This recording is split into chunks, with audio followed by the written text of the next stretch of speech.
uh, bosan dan asik dalam perspektif Bertrand Russell dalam konteks ketidakbahagiaan. Jadi di bagian pertama ini, di 9 bab di bagian pertama semua tentang sebab ketidakbahagiaan manusia. Nah, kalau kemarin kita sudah bicara tentang sebab ketidakbahagiaan karena persaingan, hari ini kita akan bicara tentang sebab ketidakbahagiaan karena bosan dan asik. Nah, bagaimana kira-kira Russell memberikan interpretasi pemaknaan terhadap bosan dan asik itu adalah dua hal yang bisa membuat kita jatuh pada ketidakbahagiaan, kira begitu. Jadi memang juga menarik karena Bertrand Russell itu memilih beberapa istilah-istilah atau suatu kondisi yang mungkin pada pandangan kita itu adalah sesuatu yang justru bisa menciptakan kebahagiaan. Jadi kalau kita baca sepintas mungkin kita bisa menganggap itu suatu sumber kebahagiaan. Tetapi justru Bertrand Russell itu menganggapnya sebagai satu yang menyebabkan kita tidak bahagia.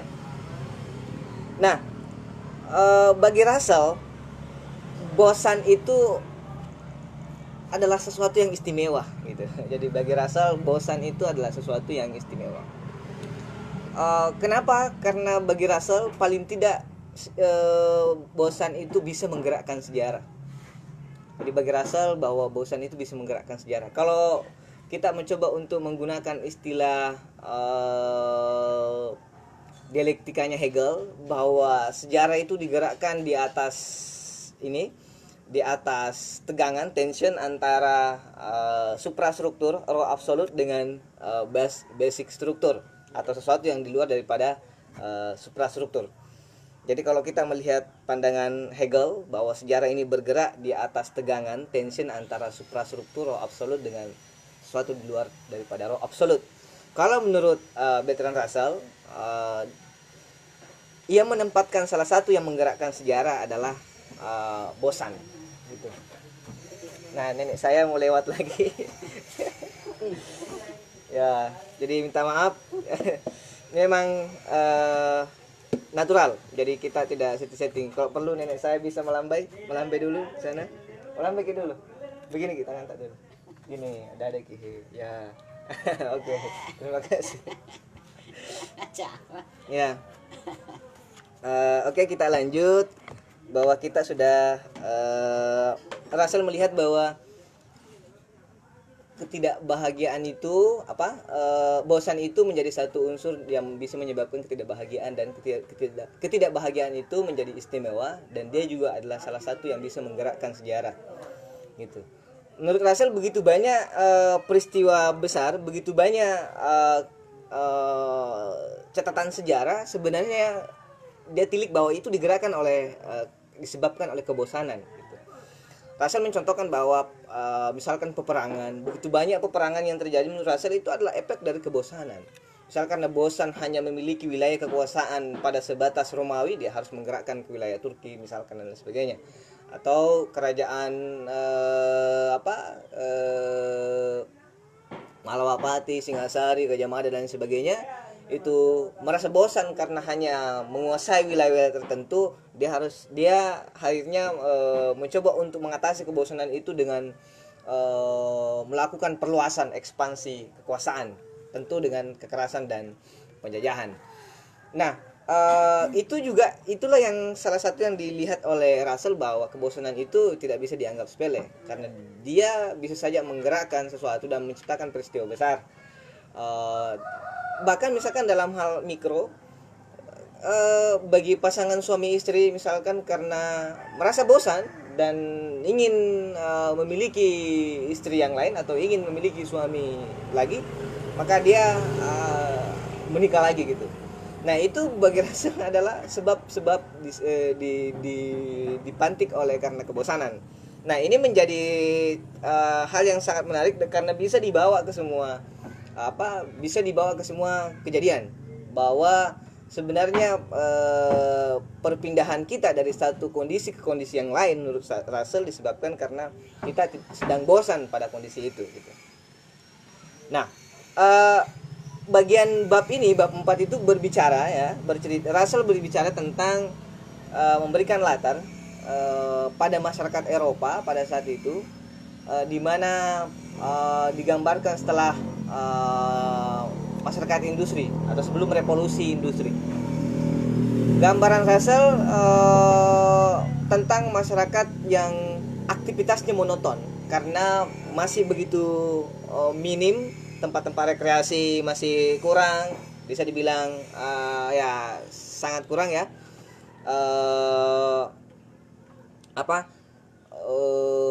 Tempat-tempat hiburan sangat langka, tempat-tempat nongkrong sebelum pra industri itu suatu yang sangat sulit untuk ditemukan. Bagi Russell, pergeseran masyarakat ke sini itu semakin banyak kebosanan yang teratasi, dalam tanda kutip ya, nanti ada penjelasan lebih lanjut bahwa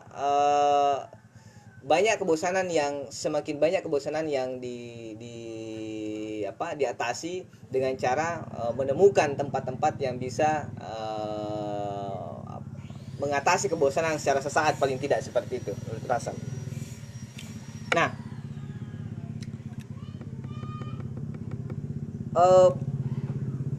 menurut Russell, kita senantiasa bosan itu senantiasa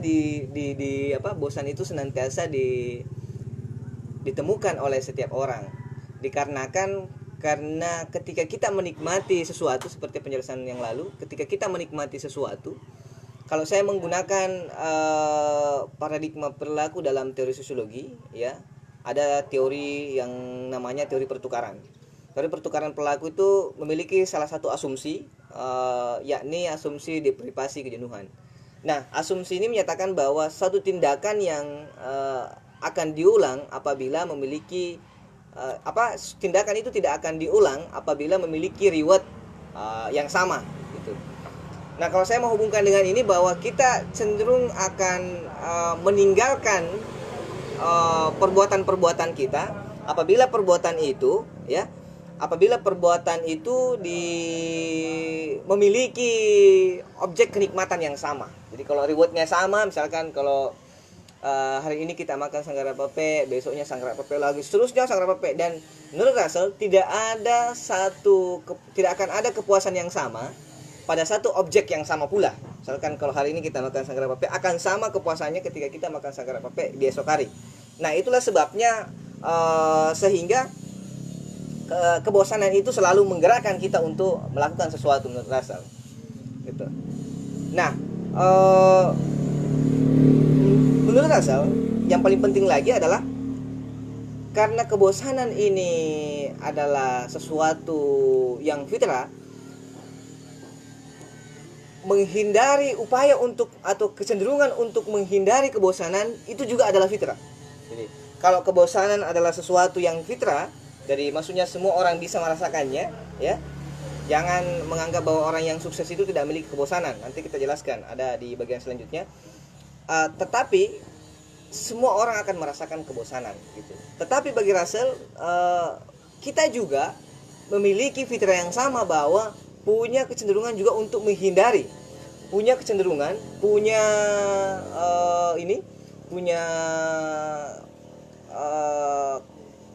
kecenderungan atau tendensi untuk menghindari kebosanan itu sendiri.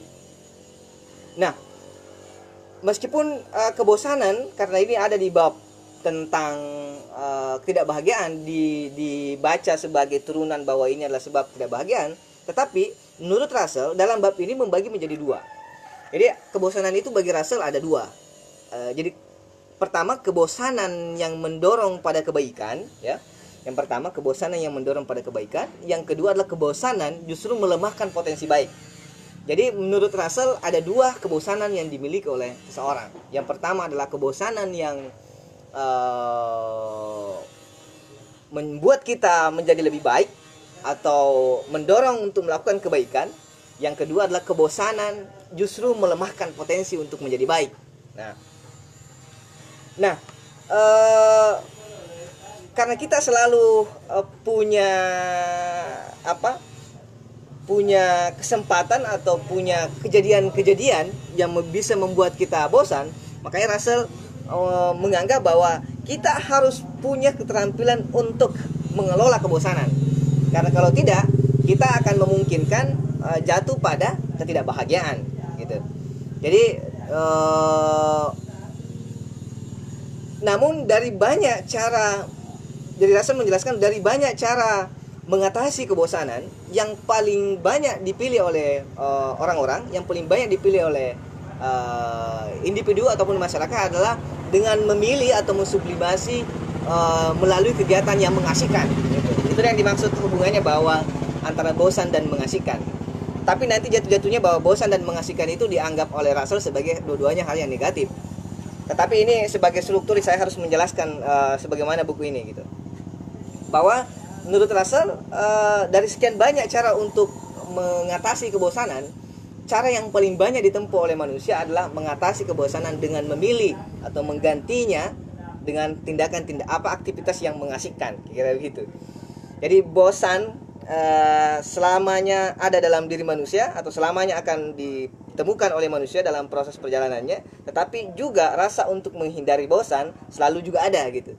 Jadi rasa untuk keluar dari kebosanan selalu ada, dan cara yang paling banyak ditempuh menurut Russell adalah dengan memilih tindakan-tindakan mengasihkan gitu.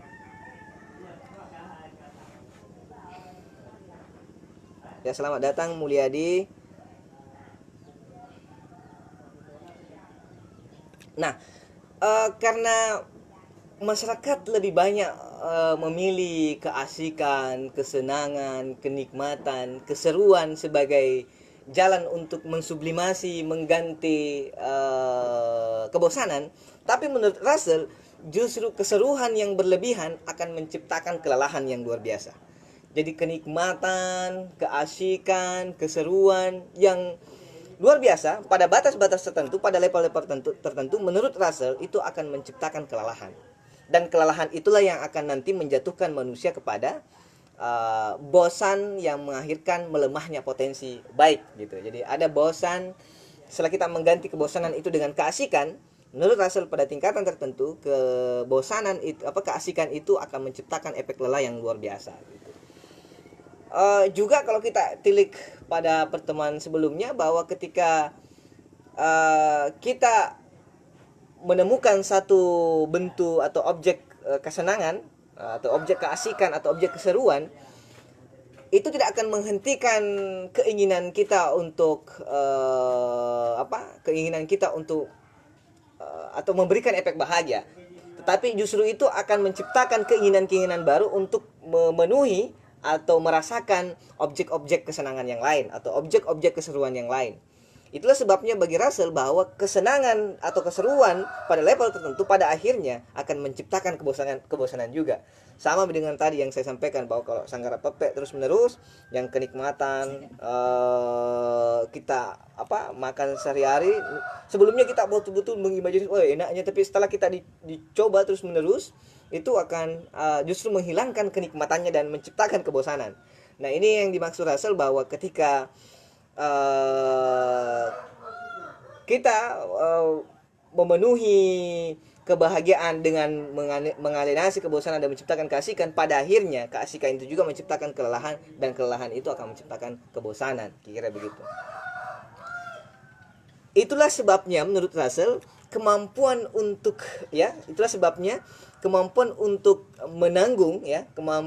menanggung rasa bosan itu justru penting untuk diajarkan.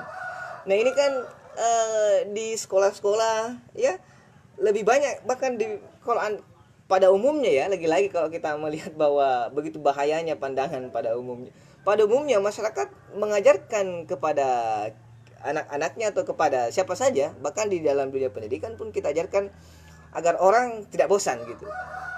Menurut Russell, justru karena kita selalu berjumpa dengan kebosanan, kita justru perlu untuk belajar untuk menanggung bosan, kira-kira gitu.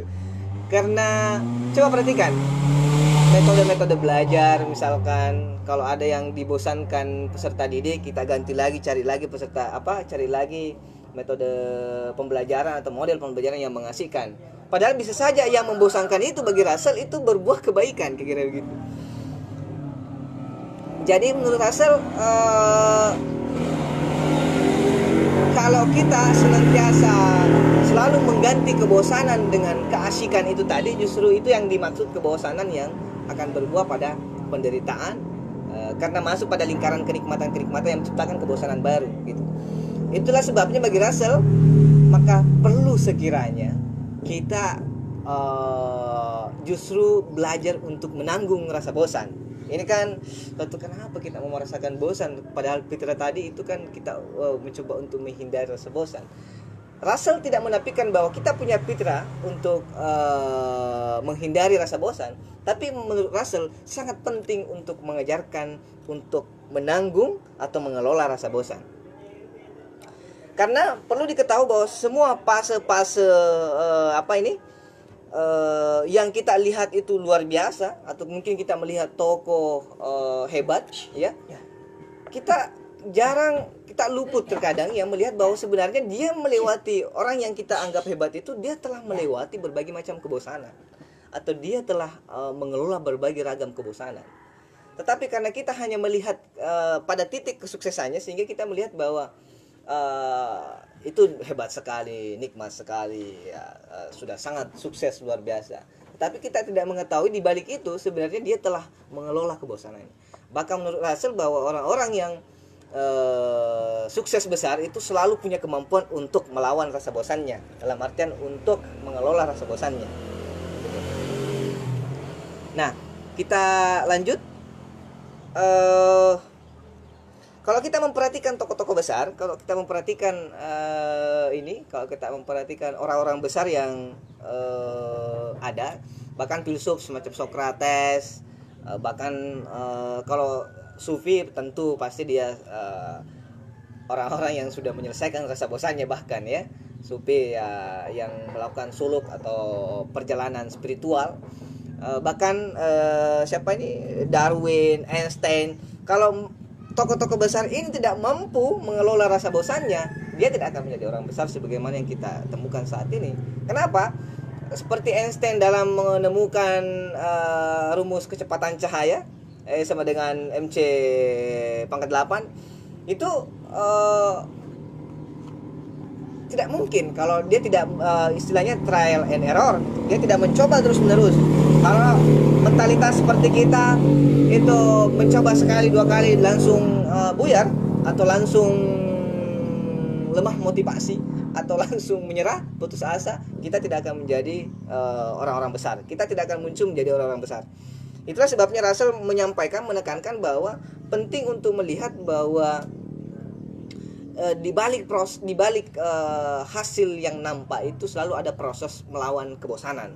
Dan ini yang disampaikan oleh Russell dalam bab ini, bahwa kita seringkali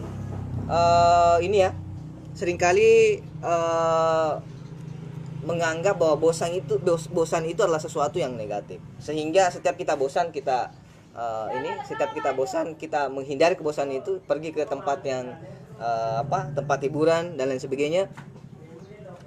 Kalau dulu disampaikan Russell bahwa sebelum era industri itu masyarakat dengan aktivitas yang monoton, menurut Russell digambarkan bahwa itu adalah sebentuk kebosanan. Justru pada masyarakat industri dia menciptakan model kebosanan baru dengan banyaknya tempat-tempat hiburan. Sekarang kalau kita memperhatikan bahwa kita hampir-hampir dikepung oleh berbagai macam tempat hiburan. Bahkan saking tidak beraturannya tempat hiburan itu mengambil ruang-ruang yang seharusnya dia tidak ada di sana. Coba kita perhatikan misalkan tempat-tempat karaoke. Kalau di Makassar ya, kalau di Makassar hampir semua tempat ada tempat karaoke-nya atau ada tempat hiburannya gitu. Padahal kalau kita lihat ruang itu juga butuh keseimbangan, butuh penataan gitu. Kalau semua adalah tempat hiburan, itu akan memantik. Kalau kita mengkaji dalam sosiologi spasial dan sosiologi kritis, itu akan direkayasa sedemikian mungkin untuk mengkonstruksi kesadaran kita untuk terus masuk pada bentuk hiburan yang disediakan di berbagai tempat itu. Namun menurut Russell justru hiburan-hiburan semacam itu akan menciptakan kebosanan baru. Bukan hanya kebosanan baru bagi Russell, tapi akan menciptakan kelelahan yang luar biasa. Nah, kelelahan itu tentu akan terkait dengan ketidakproduktifan seseorang karena sudah lelah. Coba perhatikan, kalau Anda sudah dari malam minggu ya begadang di pasar segar, begadang di warkop sampai pagi, besoknya Anda pasti akan tubuhnya pasti tidak produktif, bahkan rentan sakit gitu. Sehingga menurut Russell sangat penting untuk memahami bahwa kebosanan itu tidak selamanya harus dijatuhkan pada bentuk kenikmatan dan keseruan gitu. Kenapa? Karena menurut Russell terkadang justru kesepian itu menjadi rahim lahirnya nama-nama besar. Seperti tadi Socrates, Darwin, bahkan pokoknya hampir semua filsuf itu tentunya dia memiliki selalu memiliki waktu luang untuk menguraikan gagasannya. Dan itu agak berat kalau misalkan kita memang selalu ada dalam keramaian. Makanya terkadang kita melihat bahwa itu menurut Russell kita terkadang memandang itu sebagai sesuatu yang tidak bahagia dalam pandangan lahiriah. Menurut Russell bahwa kita seringkali melihat hal semacam itu sesuatu yang tidak membahagiakan dalam pandangan lahiriah atau secara kasat mata. Tapi justru orang-orang yang menempuh jalan itu justru dia sedang mencari kebahagiaan atau sedang menikmati kebahagiaan di jalan itu gitu. Misalkan kalau kita berjumpa sih ya, saya seringkali mendengarkan jangan jadi filsuf karena itu memusingkan, dan ekspresi filsuf itu tidak ada yang senyum, kira-kira begitu. Ya, sekali digambarkan ini mirip dengan gambar yang ada di sampul obat Paramex misalkan yang megang kepala, itu seperti filsuf. Itu kalau kita memandang itu bentuk sakit kepala pada orang kebanyakan gitu. Tapi menurut Russell justru melalui ekspresi itu dia sedang menempuh jalan menuju kebahagiaan gitu. Jadi kita tidak bisa mencerca orang dengan bentuk ekspresi itu bahwa itu adalah ketidakbahagiaan gitu. Bisa saja itu adalah sebuah jalan yang sangat membahagiakan gitu. Bukankah dengan orang-orang semacam itu justru kita pada akhirnya juga mengagumi orang-orang semacam itu. Pada akhirnya ketika dia sudah menciptakan karyanya, mahakaryanya, justru di saat itu kita mulai mengagumi bahwa luar biasa orang itu. Karena itu tadi dia mampu mengelola rasa bosan itu gitu. Nah, juga kritik Russell sebenarnya karena kita tidak dididik sejak awal untuk menanggung rasa bosan, sehingga kita selalu rentan untuk berpindah dari satu kebosanan ke kebosanan yang lain, atau berpindah dari satu bentuk kebosanan ke kenikmatan yang lain gitu. Sehingga pada akhirnya tidak ada selesainya.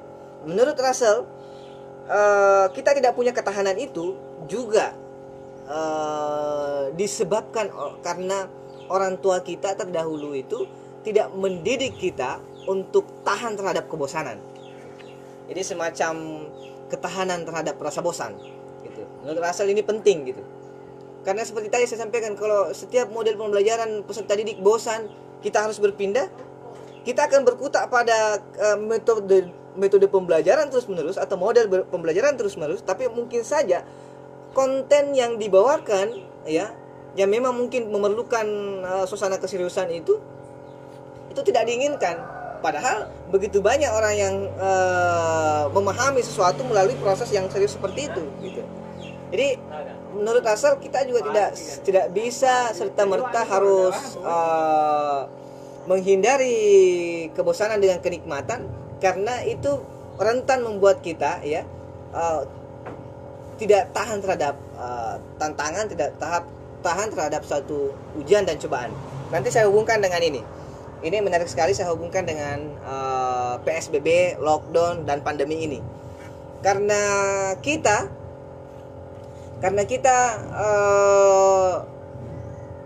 tidak dididik untuk tahan terhadap kebosanan, sehingga menurut Russell orang-orang semacam itu rentan akan menciptakan masalah besar. Kita hubungkan dengan kondisi saat ini. Diberikan himbauan untuk stay at home, di rumah saja, program PSBB. Tetapi karena 1-2 hari mungkin kita terima, tapi seminggu sampai sebulan atau 2 minggu, berskala 2 minggu biasanya, rentan kita tidak kuat. Jangankan seminggu, 2-3 hari kita sudah tidak kuat. Nah, karena kita tidak tahan, tidak terbiasa untuk menahan rasa bosan, kita harusnya keluar. Dan ini tentunya kan dalam situasi saat ini akan menciptakan risiko yang sangat luar biasa. Karena akan menciptakan risiko yang sangat luar biasa, Russell menjadi sangat penting untuk menjadi satu alternatif pandangan untuk membaca, untuk mendedah situasi yang ada saat ini. Bahwa memang kita memerlukan kemampuan, kapasitas untuk tahan banting terhadap kebosanan. Kenapa? Karena itu tadi kita normalnya selalu akan berhadapan dengan situasi yang membosankan. Tetapi situasi yang membosankan itu terkadang jadi inkubator lahirnya nama-nama besar, inkubator lahirnya gagasan-gagasan besar, inkubator lahirnya satu teori-teori besar gitu. Jadi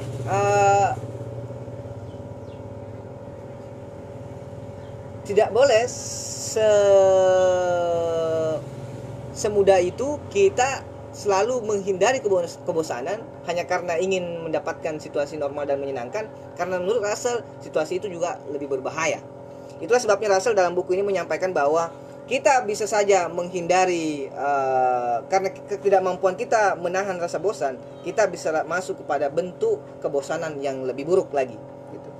Maksudnya Russell adalah karena ketidakmampuan kita, ya, karena ketidaktahanan kita terhadap situasi kebosanan, itu bisa saja bagi Russell menciptakan bentuk kebosanan yang lebih buruk gitu. Sama dengan tadi, karena kita selalu mau hidup happy, mau selalu hidup berceria meriah, ya, sehingga setiap merasa bosan cepat sekali merasa bosan. Dan orang-orang yang misalkan selalu mengobati kebosanannya dengan dengan tempat hiburan, justru orang-orang seperti itu cepat bosan gitu. Orang-orang yang seringkali mengobati kebosanannya dengan kesenangan, itu menurut Russell akan jatuh kepada kebosanan yang lebih buruk lagi. Kenapa? Karena orang itu akan jatuh pada kebosanan-kebosanan yang kebosanan yang lain. Jadi masih selalu terhubung dengan teorinya Seklakong bahwa ketika kita memperoleh objek kenikmatan yang baru, spontan juga akan menciptakan hasrat yang baru, dan begitu terus-terusnya. Jadi pada akhirnya kebiasaan yang menghindari kebosanan itu dan masuk kepada kesenangan-kesenangan itu akan menciptakan kebiasaan buruk menurut Russell. Karena itu tadi, karena kita akan hidup pada lingkaran kebiasaan untuk memaksakan diri selalu memenuhi, setiap ada rasa bosan harus dipenuhi. Makanya Russell mengkritik keras bahwa orang tua sangat berperan membuat kita menjadi tidak tahan terhadap rasa bosan. Saya kasih contoh, misalkan saat ini setiap anak-anak itu, coba kita perhatikan, anak-anak kecil semua itu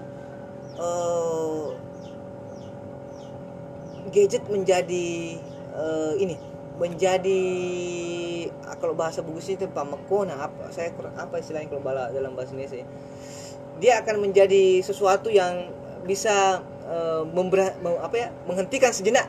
Misal kalau anak-anak lagi menangis, langsung kita sebutkan lagi gadget. Jadi pada akhirnya anak-anak itu menjadi sangat senang menggunakan gadget secara terus-menerus. Pada akhirnya dia akan banyak efeknya. Kalau kita tadi akan jatuh pada kebosanan yang buruk tadi, akan, kalau secara sains, anak-anak yang dekat sama gadget secara terus-menerus itu akan bisa beresiko kerusakan pada matanya gitu. jangan karena anak-anak, yang dewasa juga demikian. Nah, menurut Russell, kita itu kalau melihat orang bosan, kita langsung menyuguhkan kesenangan. Nah, ini juga yang kita sering sekali praktekkan gitu. Kalau anak-anak bosan gitu, langsung kita suguhkan gadget. Padahal bagi Russell itu sangat lebih berbahaya lagi gitu. Biarkan dia menangis, biarkan anak itu mengekspresikan batas-batas emosinya gitu.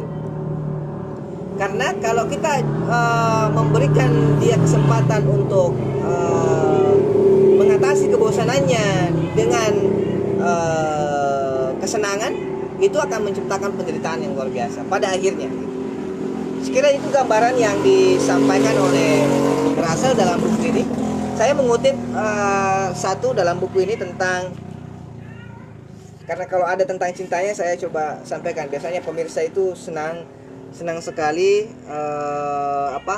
senang sekali kalau ada puisi-puisi tentang cinta gitu. Nah, ini di halaman 59 ada kata-kata yang menarik bagi Russell. Cinta adalah adalah pengalaman yang memperbaharui dan menyegarkan kita secara lahir dan batin, seperti tumbuhan yang diguyur hujan setelah datangnya kekeringan gitu. Jadi menurut Russell, entah kenapa Russell memasukkan pernyataan romantis ini di dalam ini, tapi saya mencoba untuk mencari keterkaitannya. Ternyata itu dikaitkan dengan ini, cepatnya muncul rasa bosan. Menurut Russell itu adalah satu tanda bahwa kita ini terputus kaitannya terhadap alam. Jadi meskipun saya sering menyampaikan ini dalam sosiologi kosmik atau dalam perbincangan tentang ekologi, tapi Russell memang betul-betul menyampaikan ini, bahwa orang-orang yang cepat sekali merasakan kebosanan itu dipandang sebagai satu tanda bahwa orang itu terputus kecintanya terhadap alam. Ini kan membuktikan setelah PSBB, stay at home, orang-orang yang tidak terbiasa hidup sederhana, tidak terbiasa hidup dengan lingkungan sekitarnya, itu akan cepat bosan. Jadi dia selalu ingin keluar, selalu ingin nongkrong. Yang pada akhirnya juga yang jadi masalah, setelah dia nongkrong juga sebenarnya dia bosan di situ. Makanya kalau kita melihat kecenderungan orang kota itu, hampir semua tempat dia coba gitu, hampir semua tempat-tempat hiburan dia coba gitu. Karena itu, setelah dia merasakan kenikmatan dan kesenangan pada satu tempat atau objek kesenangan tertentu, dia akan menginginkan tempat kesenangan yang lain. Jadi menurut Russell, selalu ada kaitannya bahwa yang menciptakan ini cepat sekali merasakan kebosanan adalah hal-hal karena kita terlepas, hidup ini terlepas dari alam semesta. Itu saya kira sangat menarik pandangan itu. Sekira itu yang bisa saya sampaikan. Silakan kalau ada yang ingin mengomentari, saya sembari memperhatikan apakah ada tanggapan, apakah ada ini. Saya mencoba untuk membaca. Ini Pitra Amrullah, ya. Ini yang saya jelaskan tadi, bahwa pertanyaannya ya, COVID-19 atau COVID-19 efek dari kebosanan juga yang pada sini. Tidak, justru kebosanan adalah yang diefekkan oleh program yang menyikapi kehadiran COVID-19 gitu. Karena tadi saya jelaskan bahwa karena disuruh tinggal di rumah, karena disuruh stay at home, kerja dari rumah. Nah, orang-orang yang tidak terbiasa hidup dengan lingkungannya atau membumi dengan lingkungan sederhananya, itu akan cepat merasakan kebosanan. Bahwa betul bahwa itu situasi ini memperlihatkan begitu banyak masyarakat yang memang tidak tahan terhadap kebosanan. Dan Russell sudah menyampaikan jauh-jauh hari bahwa ketika itu terjadi pada banyak orang, ya itu akan berbahaya. Kita lihat di bahayanya, bahwa orang-orang yang tidak bisa menahan diri untuk stay at home itu justru akan memperpanjang catatan kita ini bersama COVID. Karena kita tidak bisa menahan diri untuk mengelola kebosanan, jadi memungkinkan kita berkontribusi untuk memperpanjang umur COVID di negeri ini, kira-kira begitu. misalkan saya melihat beberapa senior, misalkan beberapa teman yang justru setiap hari menulis, setiap hari itu setiap hari itu menciptakan esai-esai gitu. Taruhlah saya sebutkan namanya, ya tidak apa-apa karena beliau memang layak untuk disebut, misalkan Kak Asratillah, Kak Sabara, dan beberapa orang-orang yang setiap hari menuliskan sesuatu saat dia berdiam di rumah. Ini kan sangat menarik. Artinya ada saja orang yang bisa memanfaatkan kondisi yang banyak orang menjadi bosan, justru dia menciptakan kenikmatannya melalui menulis gitu. Dia menjadi ramai dalam kesepian gitu, karena dalam sepinya dia berjumpa dengan berbagai macam gagasan-gagasannya gitu. Ini kan hal yang sangat menarik. Dibanding kalau kita memaksakan diri untuk keluar, pada akhirnya juga saat kita keluar juga bosan juga gitu. Kan jadi selalu jatuhnya pada kebosanan yang dimaksud itulah akan menciptakan penderitaan gitu. Ini masih mending kalau hanya masyarakat yang bosan gitu. Bagaimana kira-kira kalau yang bosan adalah perawatnya juga gitu. Bagaimana kalau perawat juga sudah mulai bosan? Perawat sudah tidak tinggal di rumah sakit. Perawat sudah yang ahli virologi ini sudah tidak mau urus itu ini, karena kita juga tidak tahan bosan, mereka juga biarkan. Ini kan sudah ada juga gambar-gambar yang beredar bilang terserah dan sebagainya. Kenapa? Ini berbahaya kalau ini terjadi, karena kalau perawat sudah bosan, masyarakat juga bosan, pasti akan menciptakan celaka yang luar biasa bagi kita semua. Gitu. Jadi COVID itu bukan hanya berbahaya secara biologi, pada akhirnya kita saat ini berbahaya secara mentalitas, berbahaya secara fisikis, karena kita tidak mampu menahan kebosanan dalam situasi. Perlu sekali untuk menjaga diri, perlu sekali untuk memperlihatkan kapasitas kita dalam mengelola kebosanan itu. Jadi materi ini sangat relevan, sangat kontekstual, dan juga hemat saya sangat bermanfaat, karena memang kita harus punya kemampuan untuk bersama dengan kebosanan itu. Jadi ini kan hanya orang-orang yang tertentu yang bisa merawat dirinya bersama kebosanan. Kalau menurut Russell, jadi saya juga mengutip Russell bahwa sebuah generasi yang tidak bisa melawan rasa bosan akan menjadi generasi manusia kerdil gitu. Di buku ini juga ditulis seperti itu, bahwa orang-orang yang tidak mampu melawan rasa bosannya adalah orang-orang yang atau generasi yang akan menjadi manusia kerdil. Nah, jadi ya sangat luar biasa apa yang kita bahas pada hari ini. Saya membaca kalau ada yang ini kamus, betul ada yang mau ditambahkan ke kamus? Silakan kalau ada pemirsa yang mau memberikan ini komentar, silakan. Kak Jamal, saya lihat ada Kak Jamal. Ya, beliau adalah senior sekaligus dosen di Universitas Muhammadiyah Makassar. Kebetulan dosen sosiologi. Silakan Kak Jamal kalau ada yang ingin di-share ke kita semua. Tuh.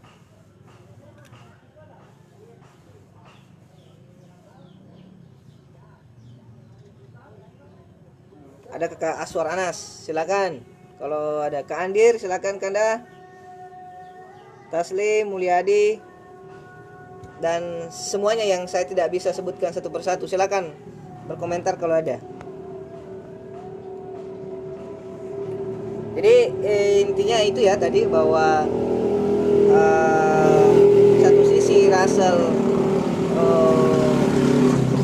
menilik sisi kebosanan itu, atau satu sisi melihat implikasi negatif atau buruk dari tidak kemampuan kita mengatasi kebosanan itu, tapi juga Russell memberikan kita argumentasi bahwa